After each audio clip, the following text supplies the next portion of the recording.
आज की क्लास में हम लोग कंटिन्यू करेंगे और यहाँ पे रीजन रिलेशनशिप और reason for diminishing return to factor and पहले तो हम स्टेजेस समझेंगे, फिर रिटर्न टू फैक्टर्स को समझेंगे, उसके बाद नेक्स्ट क्लास में कंटिन्यू रखेंगे उसके आगे का। तो फिलहाल हम लोग कंटिन्यू करते हैं। सबसे पहले आज की क्लास में हम लोग करेंगे relationship between average product and marginal product. ये हम लोग रिलेशनशिप कवर करेंगे। और लास्ट क्लास में आई थिंक हम लोगों ने जो कवर कर लिया था relationship between total product and marginal product cover हो गया था केशव। Yes sir.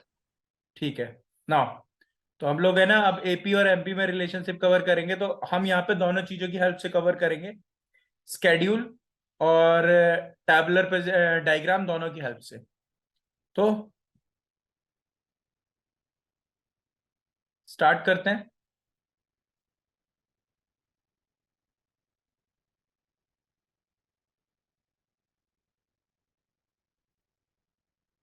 यहाँ पे सबसे पहले हमारा कैपिटल है जो कि फिक्स फैक्टर है, देन हमारा लेबर है, एंड देन टोटल प्रोडक्ट है, उसके बाद हमारा एवरेज प्रोडक्ट है, एंड देन मार्जिनल प्रोडक्ट है।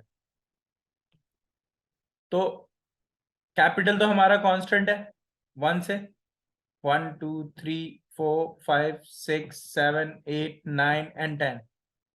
एंड लेबर है हमारी 0 1 2 3 4 5 6 7 8 and 9। And then total product अगर हम बनाएंगे तो टीपी पहले इंक्रीजिंग रेट से इंक्रीज कर रहा होता है।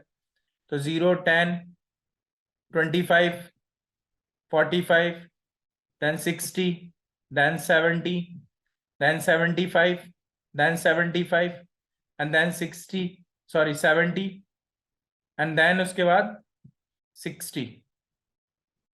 और अगर आप एपी निकालेंगे तो एपी का फॉर्मूला होता है टीपी अपॉन में, एपी का फॉर्मूला हो गया टीपी अपॉन में यूनिट ऑफ वेरिएबल फैक्टर जो कि हमारे यहाँ पे लेबर है।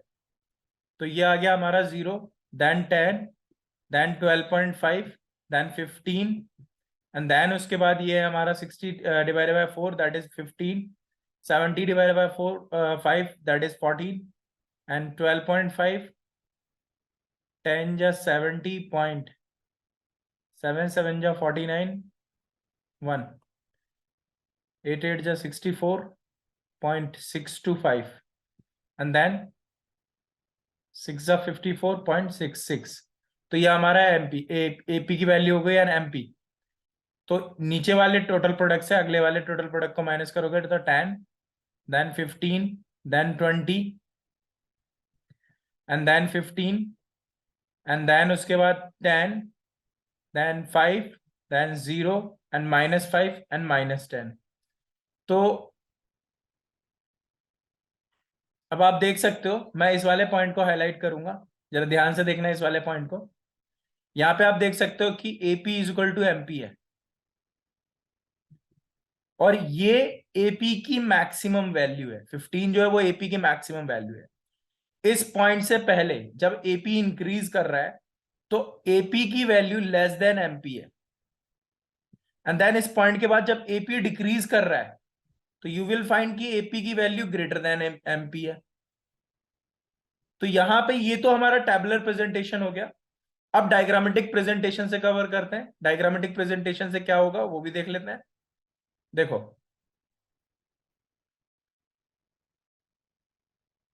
That is X axis, this is origin point and this is Y axis. यहाँ पे हम average product and marginal product को ले रहे हैं और यहाँ पे हम unit of variable factor that is हम लेबर ले लेते हैं जो हमने ली है। ठीक है, हमारा एमपी पहले इंक्रीज करके फॉल होके नेगेटिव हो जाता है। तो ये रहा हमारा एमपी एंड उसके बाद ये हमारा एपी है एंड ये यहाँ पे एपी है। तो यू कैन सी कि आप इस पॉइंट पे देख सकते हो यहाँ पे AP is equal to MP है और इस पॉइंट से पहले एपी की वैल्यू लेस देन एमपी है, और इस पॉइंट के बाद एपी की वैल्यू ग्रेटर देन एमपी है। तो कंक्लूजन अगर हम दोनों पॉइंट पे ध्यान से देखें तो क्या क्या पॉइंट निकल के सामने आते हैं, उन पॉइंट्स को समझते हैं। पहला पॉइंट है when AP is rising, when average product, AP stands for average product, AP is rising, AP is rising, AP is less than MP. ये फर्स्ट पॉइंट है। Second point is when AP is falling, जब AP fall कर रहा होता है तो AP की value greater than MP होती है। एंड इसके बाद व्हेन एपी इज मैक्सिमम, जब एपी की वैल्यू मैक्सिमम होती है, जहां पे हमने यहां पे देखा ये एपी की वैल्यू मैक्सिमम है, और यहां पे भी हम देख रहे हैं कि एपी की वैल्यू मैक्सिमम है, तो वी कैन फाइंड आउट कि AP is equal to MP होता है। तो ये relationship between AP and MP हुआ। ये चीज आप सब लोगों को समझ में आ गई? Yes sir. Yes sir. जय, आपको समझ में आया? Yes sir. Siddhi and other students?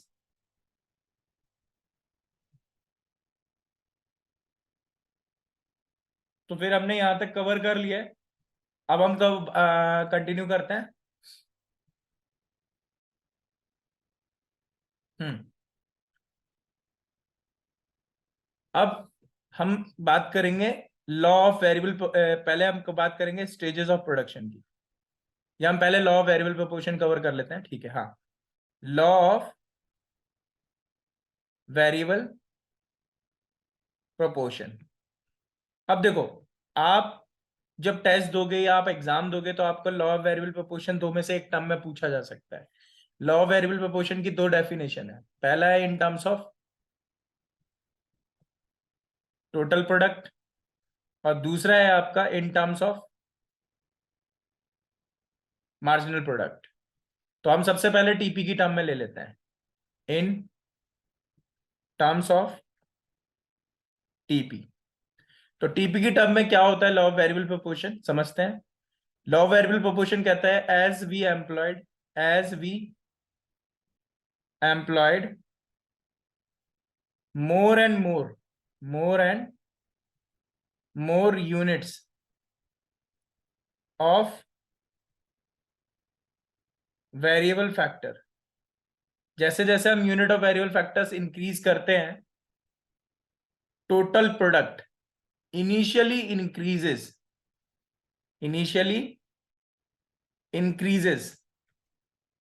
Eight increasing rate.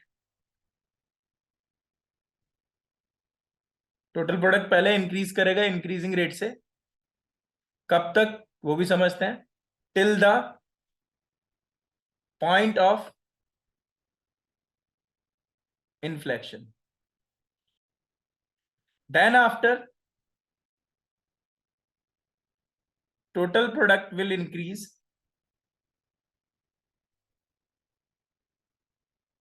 at diminishing rate till it become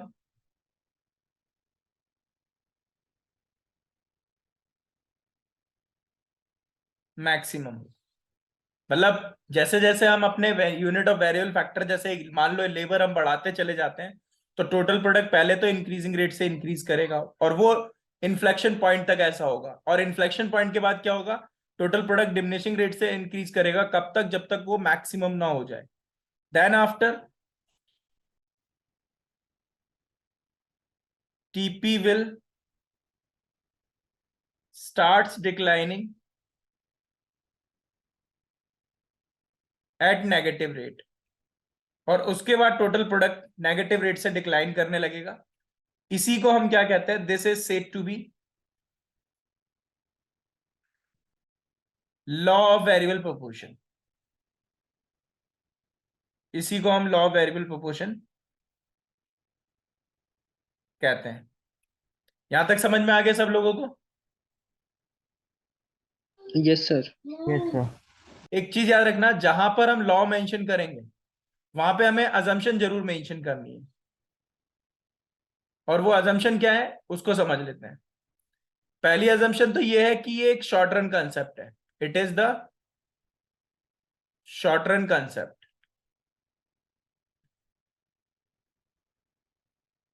second assumption ये है कि there is only one variable factor, there is only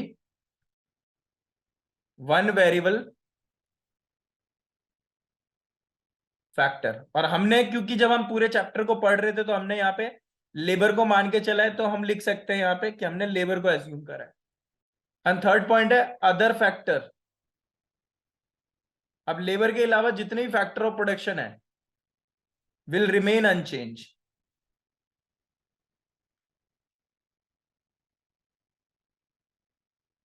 और फिक्स्ड, या तो वो अनचेंज रहेंगे या फिक्स रहेंगे। तो ये पॉइंट सब लोगों को समझ में आ गया? Yes, sir. ठीक है। नाउ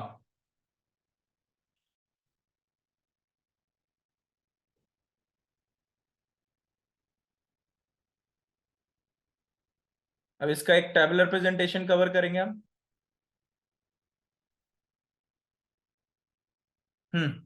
अब देखो यहां पे इसका टेबुलर प्रेजेंटेशन क्या रहेगा वो भी समझ लेते हैं। तो यहां पे कैपिटल रहेगा 1 2 3 4 5। हम कैपिटल को फिक्स फैक्टर मान के चल रहे हैं, लेबर को वेरिएबल।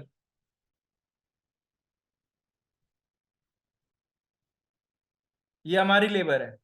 अब इसके साथ हमारा टोटल प्रोडक्ट रहेगा, तो 0 10 25 45।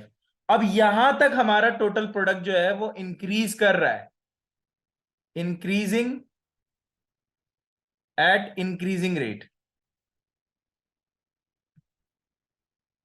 एंड देन उसके बाद 60 75, सॉरी 70, देन 75, देन 75। तो आप इस पॉइंट तक अगर देखेंगे तो यहां पे आपका टोटल प्रोडक्ट इंक्रीज कर रहा है at diminishing rate, at diminishing rate.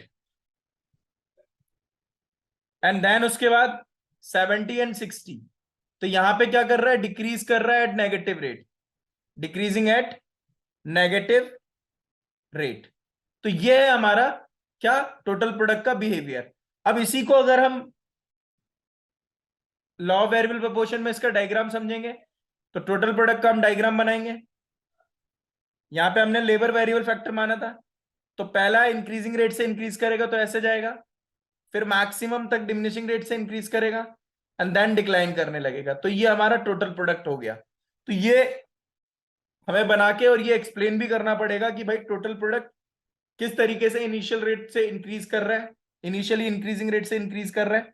मान लेते हैं 0 से लेके L0 तक इंक्रीजिंग रेट से इंक्रीज कर रहा है, फिर L0 से लेके L1 तक डिमिनिशिंग रेट से इंक्रीज कर रहा है, and then after L1 point के बाद ये नेगेटिव रेट से डिक्रीज कर रहा है। तो ये हो गया हमारा law of variable proportion in terms of total product. ये सब लोगों को समझ में आ गया? Yes, sir. Yes sir. ठीक है। नाउ नेक्स्ट अब हम कवर करेंगे law of variable proportion in terms of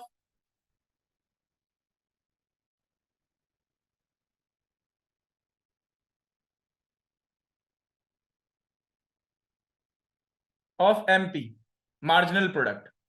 तो मार्जिनल प्रोडक्ट के टर्म पे क्या होगा, as we employed more and more unit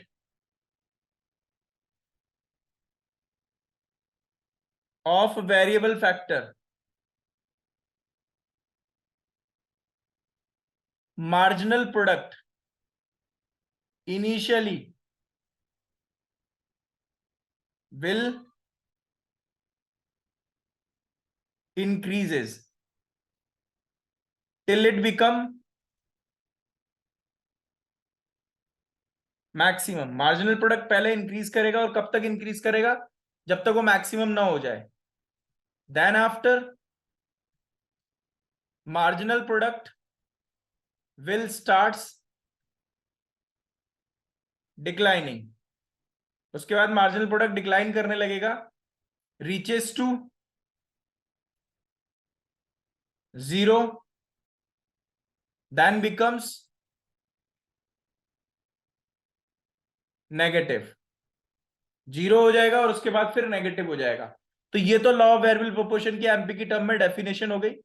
अब इसी को आप क्या कहेंगे, this is said to be, this is said to be law of variable proportion. इसको आप लॉ ऑफ वेरिएबल प्रोपोर्शन कहेंगे।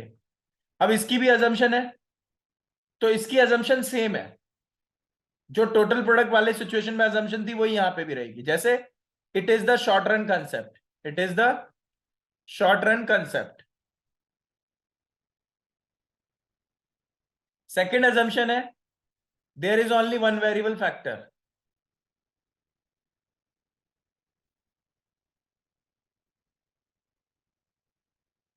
और वो जो वन वेरिएबल फैक्टर है दैट इज हमने ऑलरेडी लेबर को अज्यूम किया हुआ है, तो यहां पे हम लेबर मेंशन कर देंगे। And third one, other factor will remain fixed, other factor will remain fixed, दूसरे फैक्टर जो रहेंगे वो फिक्स रहेंगे। तो ये तो हो गया लॉ ऑफ वेरिएबल प्रोपोर्शन की definition in terms of marginal product. ये सब लोगों को समझ में आ गया? Yes Yes, sir. sir. ठीक है। नाउ नेक्स्ट, अब हम इसका टेबुलर प्रेजेंटेशन समझते हैं।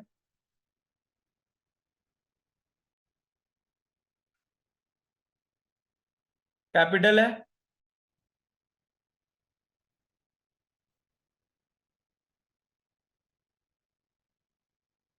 एंड यहां पे लेबर है,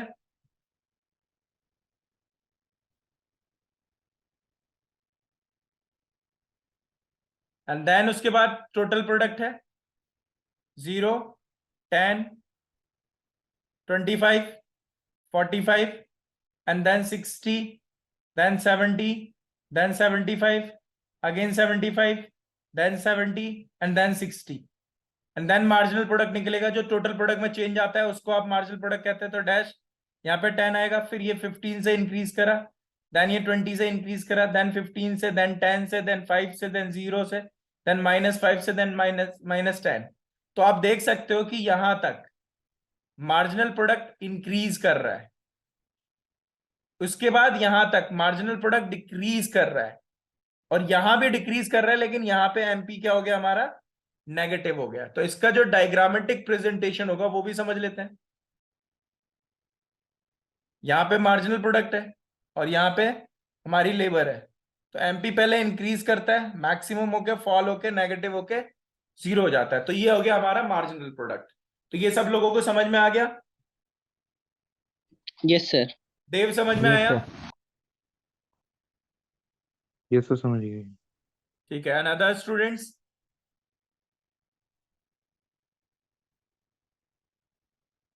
Yes, sir. ठीक है। नाउ अब हम बात करेंगे return to factor, return to factor की। रिटर्न टू फैक्टर होता क्या है? रिटर्न टू फैक्टर, अब देखो रिटर्न टू फैक्टर बेसिकली, या आप इसको स्टेजेस ऑफ प्रोडक्शन भी कह सकते हो, स्टेजेस ऑफ प्रोडक्शन भी कह सकते हो। तो रिटर्न टू फैक्टर में क्या होता है, या आप इसको फेजेस ऑफ प्रोडक्शन भी कह सकते हो। अब इसमें क्या होता है कि हमारे पास 3 स्टेजेस आती है, यहां पे हमारे पास 3 स्टेजेस आती हैं, जिसमें पहली स्टेज है हमारी, जिसको आप फेज 1 या फिर स्टेज 1 कह सकते हो। इसका नाम होता है increasing return to factor,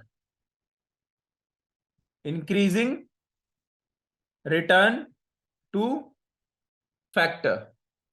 then अब जो ये इंक्रीजिंग रिटर्न टू फैक्टर है, इस वाली स्टेज में समझते हैं कि टर्म्स क्या है।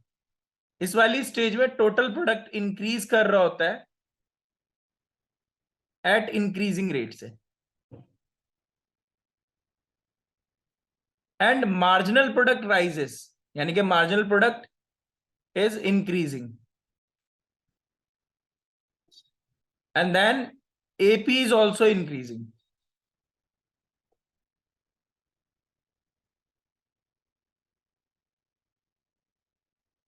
एंड देन फेज 2 पे बात करते हैं, या फिर आप स्टेज 2 भी बोल सकते हो इसको। तो फेज 2 और स्टेज 2 पे क्या होता है, इसका नाम है आपका diminishing return to factor.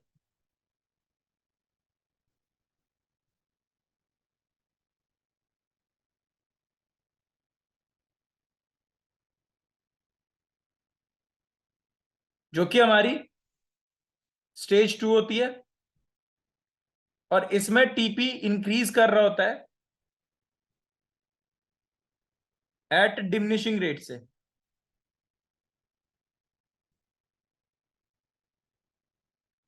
And then MP is falling,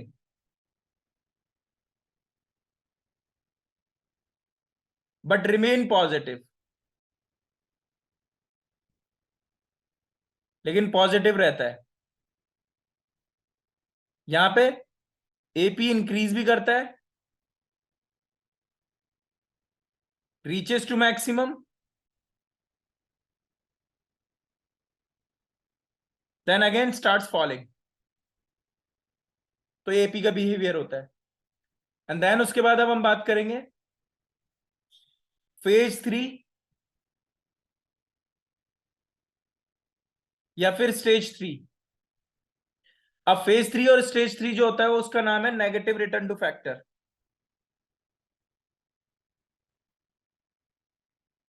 अब इसमें क्या होता है, इसमें टीपी डिक्रीज कर रहा होता है एट नेगेटिव रेट, और एमपी जो होता है वो नेगेटिव हो चुका होता है, और एपी फॉल कर रहा होता है। तो ये है हमारी तीनों स्टेज की सिचुएशन, जिसको अब हम डायग्रामेटिक और टैबुलर प्रेजेंटेशन से समझेंगे। यहां तक फिलहाल सब लोगों को समझ में आया कि किस स्टेज में टोटल प्रोडक्ट और एवरेज प्रोडक्ट और मार्जिनल प्रोडक्ट का क्या बिहेवियर होता है। देव, केशव, जय, यस सर। Yes, sir. ये समझ गया। ये समझ में आ गया? ठीक है। नाउ अब इन्हीं स्टेजेस को हम पहले तो टैबुलर प्रेजेंटेशन से समझेंगे, फिर हम इसको डायग्रामेटिक प्रेजेंटेशन से समझेंगे।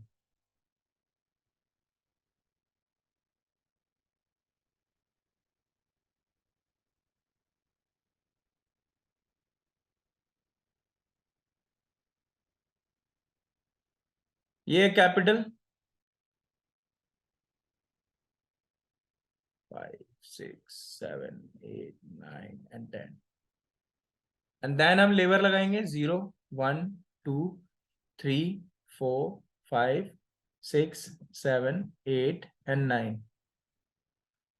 एंड देन उसके बाद total product 0 10 25 45 60 70 75 75 70 and 60, and then उसके बाद एवरेज प्रोडक्ट की वैल्यू लेते हैं। यहाँ 0 आएगा, फिर ये 10 आएगा। एवरेज प्रोडक्ट की जो वैल्यू है वो total product divided by labour है।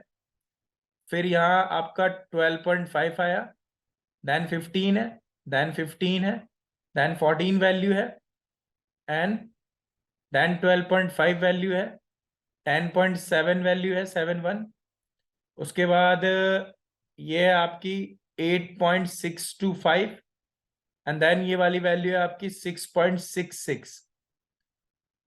अब उसके बाद अब हम मार्जिनल प्रोडक्ट की वैल्यू निकालेंगे, एमपी 0। या टोटल प्रोडक्ट में जो चेंज होता है, इन शॉर्ट इसको अगर आपको फॉर्मूला लिखना है तो चेंज इन टीपी अपॉन में चेंज इन लेबर।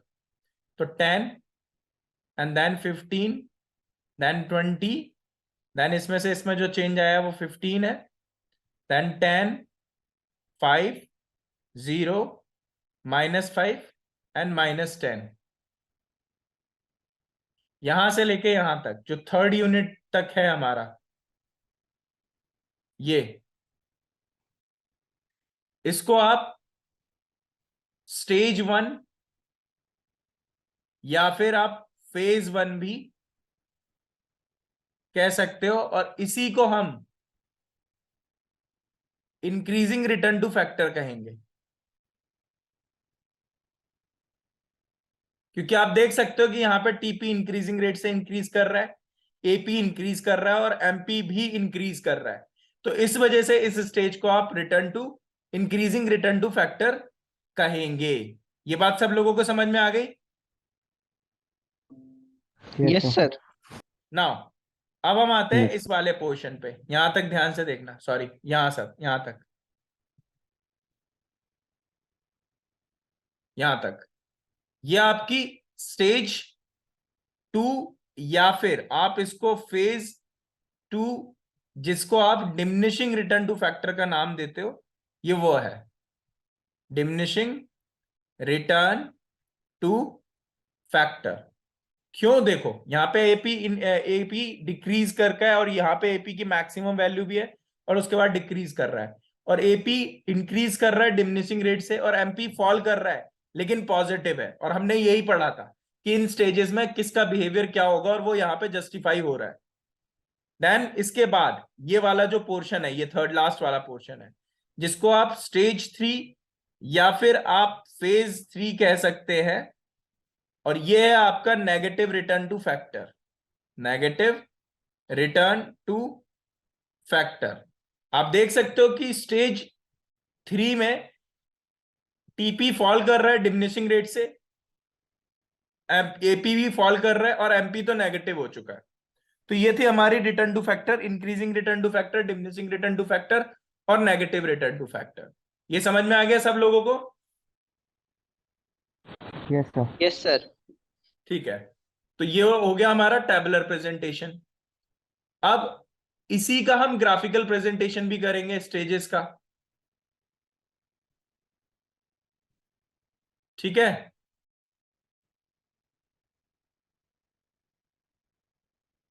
तो अब डायग्रामेटिक प्रेजेंटेशन करते हैं।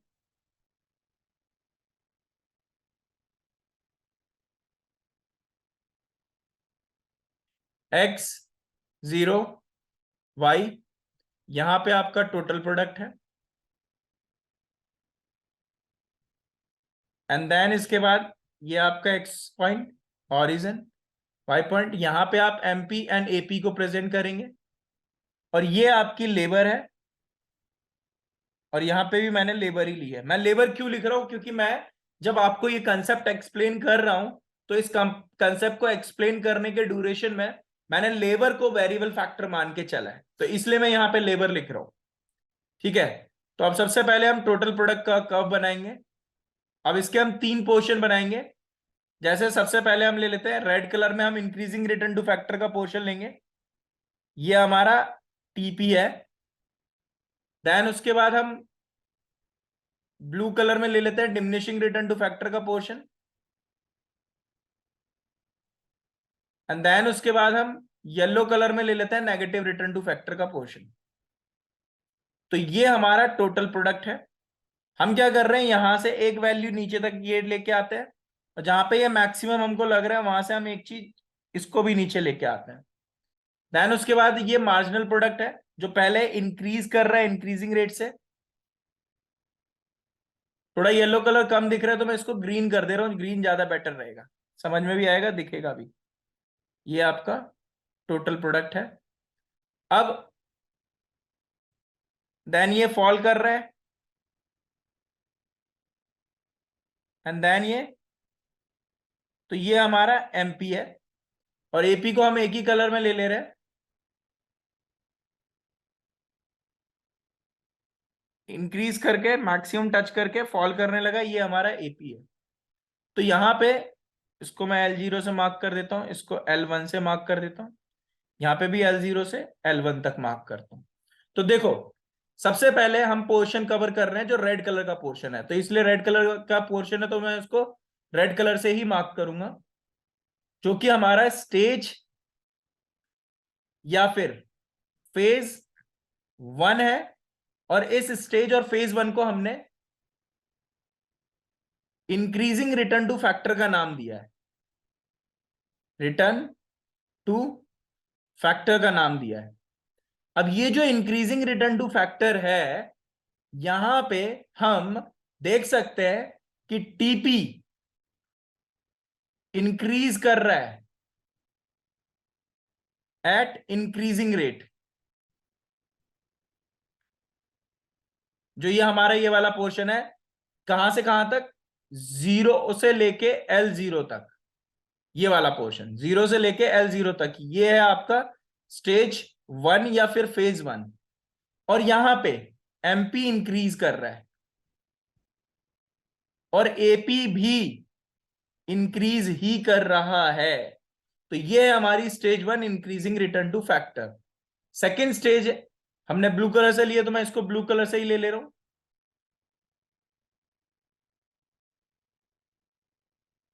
स्टेज या फिर फेज 2। अब ये फेज 2 में आप देख सकते हो L0 से लेके L1 तक है हमारी स्टेज 2। L0 से लेके L1 तक है और यहां पे हमारा टोटल प्रोडक्ट TP इंक्रीज कर रहा है, लेकिन इसका जो रेट है वो डिमिनिशिंग रेट है।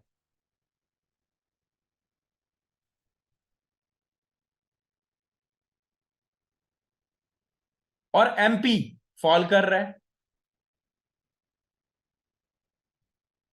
बट पॉजिटिव है।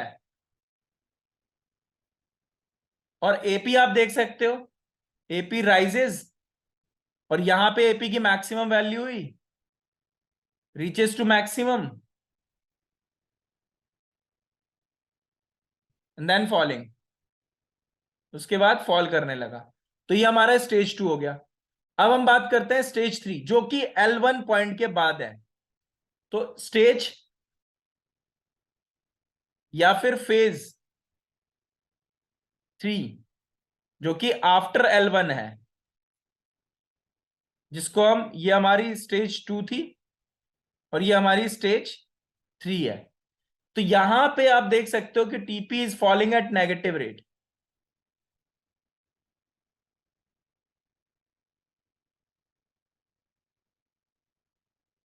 ठीक है, and AP is falling, AP भी फॉल कर रहा है, and MP also falling eight negative.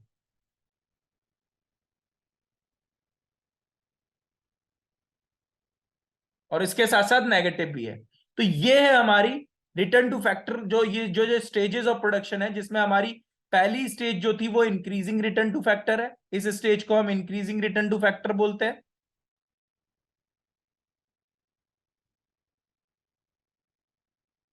इस स्टेज को हम डिमिनिशिंग रिटर्न टू फैक्टर बोलते हैं।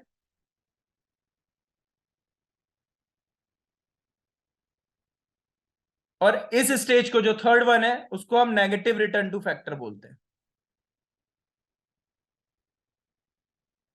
तो ये थी हमारी स्टेजेस ऑफ प्रोडक्शन। अब फाइनली एक कंक्लूजन आता है कि एक प्रोड्यूसर कहां पे प्रोडक्शन करे। भाई एज एज प्रोड्यूसर अगर आप किसी भी चीज का प्रोडक्शन कर रहे हो, तो कोई तो पॉइंट होगा जहां पे आप प्रोडक्शन करें। तो वो कौन सा पॉइंट है जहां पे आप प्रोडक्शन करेंगे? तो आप एज प्रोड्यूसर स्टेज 2 की अगर हम बात करें, तो स्टेज 2 जो होता है वो प्रोड्यूसर के लिए बेस्ट स्टेज होती है। Stage 2 is the best stage of production. इसके पीछे रीजन है, क्योंकि यहां पे आप अपने रिसोर्सेस का सही यूटिलाइजेशन करते हो, या फिर आप कह सकते हो कि आप मैक्सिमम यूटिलाइजेशन कर रहे होते हो। दूसरी चीज, इसी स्टेज पे आपके AP की वैल्यू मैक्सिमम होती है, TP की वैल्यू भी इसी स्टेज पे मैक्सिमम होती है। हाँ, MP फॉल कर रहा है लेकिन पॉजिटिव होता है इस स्टेज पे। MP हमारा मार्जिनल प्रोडक्ट यहां पे फॉल जरूर कर रहा है, लेकिन ये पॉजिटिव होता है। तो इसी वजह से हमारे लिए जो सेकेंड स्टेज ऑफ प्रोडक्शन होगी वो बेस्ट स्टेज ऑफ प्रोडक्शन होगी। ठीक है, किसी को कोई डाउट? No sir. देव, समझ आ गया। समझ आ गया? तो ये आज की सर। क्लास में जो हम लोगों ने टॉपिक कवर करे, मैं इसको रिकॉल करा देता हूं। पहले तो मैंने MP और AP में रिलेशनशिप कवर कराया। दूसरा, मैंने लॉ ऑफ वेरिएबल प्रोपोर्शन की डेफिनेशंस कवर कराई, TP की टर्म में यानी कि टोटल प्रोडक्ट की टर्म पे भी, और MP की टर्म में यानी कि मार्जिनल प्रोडक्ट की टर्म में भी आया। आपके एग्जाम में अगर कुछ भी नहीं बोल रखा है तो आप किसी की भी टर्म में इस डेफिनेशन को एक्सप्लेन कर सकते हैं, बट अगर स्पेसिफाई कर रखा है तो फिर आप उसी टर्म में डेफिनेशन को एक्सप्लेन करेंगे जिस टर्म में आपसे डेफिनेशन पूछी गई है। एंड देन उसके बाद आपसे स्टेजेस ऑफ प्रोडक्शन या फिर फेजेस ऑफ प्रोडक्शन या रिटर्न टू फैक्टर के बारे में पूछा जा सकता है। 3 सिचुएशन है, increasing return to factor, diminishing return to factor, negative return to factor. 3 stages है, first stage of production, second stage of production, third stage of production. First stage को आप इंक्रीजिंग रिटर्न टू फैक्टर बोलते हैं, second stage को आप diminishing return to factor बोलते हैं, third stage को आप नेगेटिव रिटर्न टू फैक्टर बोलते हैं। तो ये था हमारा प्रोडक्शन का कंसेप्ट। नेक्स्ट क्लास में हम लोग थोड़ा सा प्रोडक्शन का टॉपिक कवर करेंगे और प्रोडक्शन के टॉपिक कवर करने के साथ साथ हम कॉस्ट वाला चैप्टर भी स्टार्ट कर देंगे नेक्स्ट क्लास में। ठीक है, किसी को कोई डाउट? No sir. ठीक है, तो फिर हम No, क्लास sir. ओवर करते हैं। सादिया, आपको पूछना है कुछ?